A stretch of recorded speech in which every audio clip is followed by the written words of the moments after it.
Hello everyone and welcome to Module 4 of our Software Design and Development course. Today, we are moving beyond just writing code that works. We are talking about designing software that lasts. We will cover core design principles like solid, popular architecture patterns such as MVC and microservices, database design and fundamentals, and UI/UX best practices. By the end, you will think less like a coder and more like a software architect.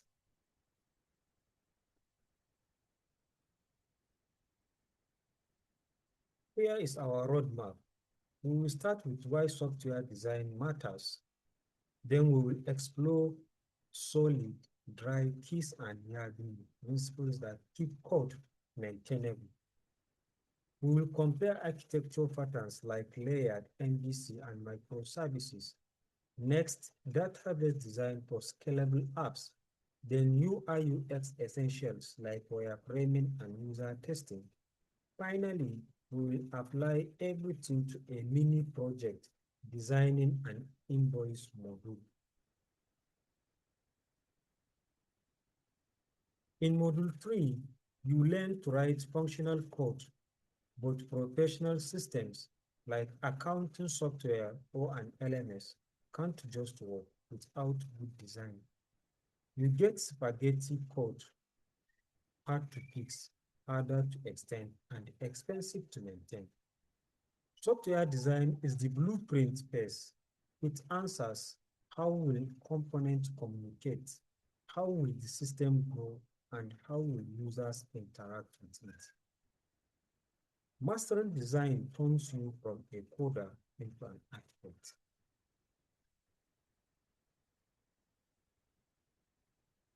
Design bridges the gap between requirements and implementation.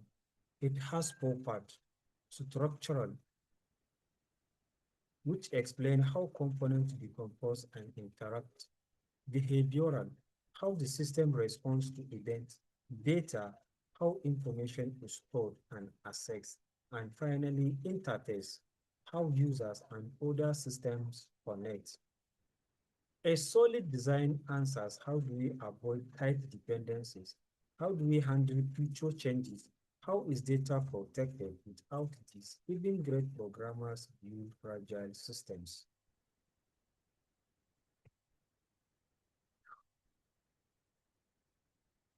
Let's start with the most famous design principles, solid. S stands for single responsibility, that is one class, one job. O, often from clause, often for extension and clause for modification. L for least scope substitution. Subtype must be replaceable for their base types. I is for interface segregation. Small purpose interfaces, not part ones. D, dependency inversion, depend on abstractions, not on creations. Why bother? Solid makes code easier to test, reduces bugs when adding features, and lets team work in parallel. It turns fragile code into resilient systems.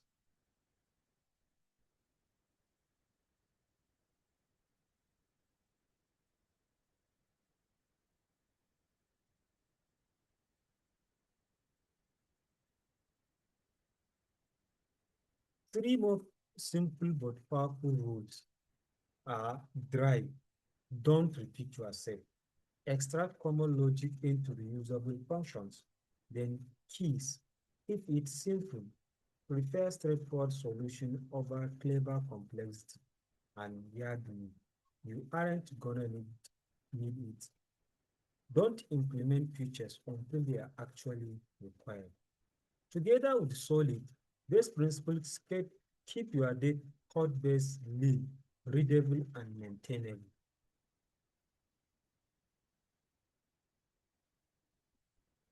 Principles guide your code. Architecture patterns guide your system structure. Test model view controller or MVC. Model equals to data plus business logic. View is the user interface, while controller is the input and coordination. Great for web apps. Frameworks like Django and ASP.NET Core use it. Second is second layer tier architecture. Presentation, business, and data access database. Each layer talks only to its neighbor. Perfect for enterprise apps like ERP systems.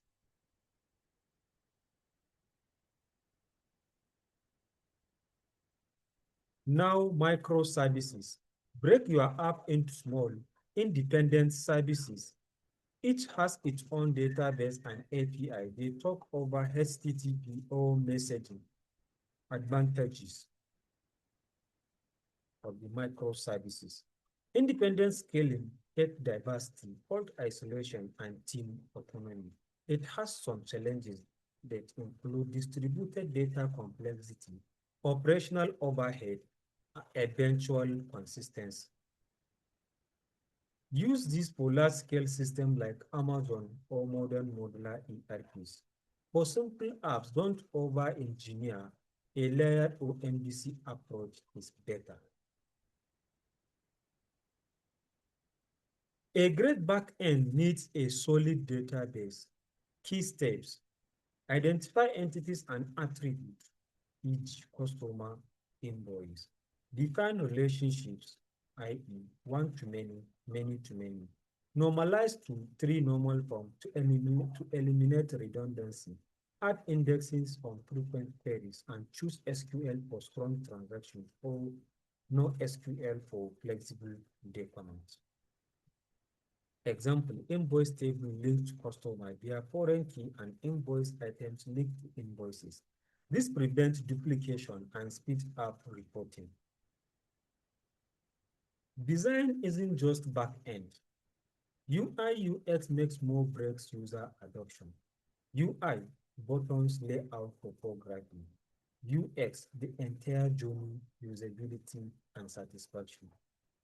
User-centered design process are research, interviews, personas, define, problem statement, and user journeys, design, wireframes, and mock-up. Test and iterate, usability testing and feedback. Core principle are consistency, clear feedback, and low cognitive load accessibility. Before writing production code, validate your design. Wireframes, low fidelity sketches showing layout and flow tools like Figma and Balsamiq. Prototypes, interactive mock-ups to test navigation, Figma, Adobe XD. User testing, watch 5 to 8 real users complete tasks, measure success rate, time on task, and error. Fixed a problem in prototype costs almost nothing, while fixing it after launch is expensive. Let's apply what we learned. Your mini project design and design a simple invoice module. Apply solid. Separate invoice and payment processor classes. Use layered architecture, react from business validation and Postgres SQL for data layer. Design a normalized database with proper foreign keys. Create a Figma wireframe for the create invoice screen. Write a justification document explaining each design choice. This builds exactly the skills you need for real-world professional development. Quick checklists on do's and don'ts on design and architecture practices. For the do's, always apply solid principles to keep code modular and testable. Choose architecture patterns based on project scale and team architecture. Always normalize databases to 3 normal forms unless performance demands denormalization. Document architecture decisions and rationale ADRs. For the don'ts, Do not ever engineer the microservices for simple applications. Don't skip normalization to save time. Technical debt accumulates fast. Don't design UI without considering accessibility requirements. Do not hard code business rules in UI layer. Always keep logic in backend. And lastly, don't ignore performance implications of architecture choices.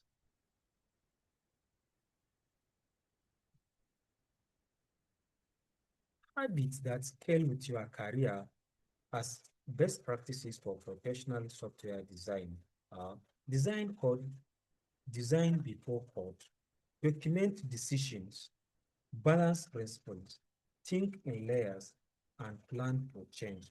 Design abstraction that accommodate the future.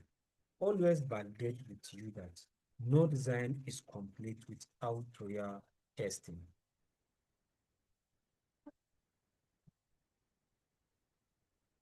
Today, we move from writing code that works to designing systems that last.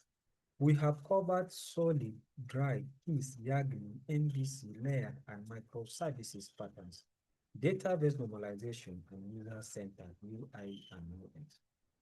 This is your foundation for Module 5 through 10, where you will go deep into back-end development, APIs testing, and deployment, building real enterprise systems like accounting software and LMS platforms. Master design and you master the crafts. See you in the next module.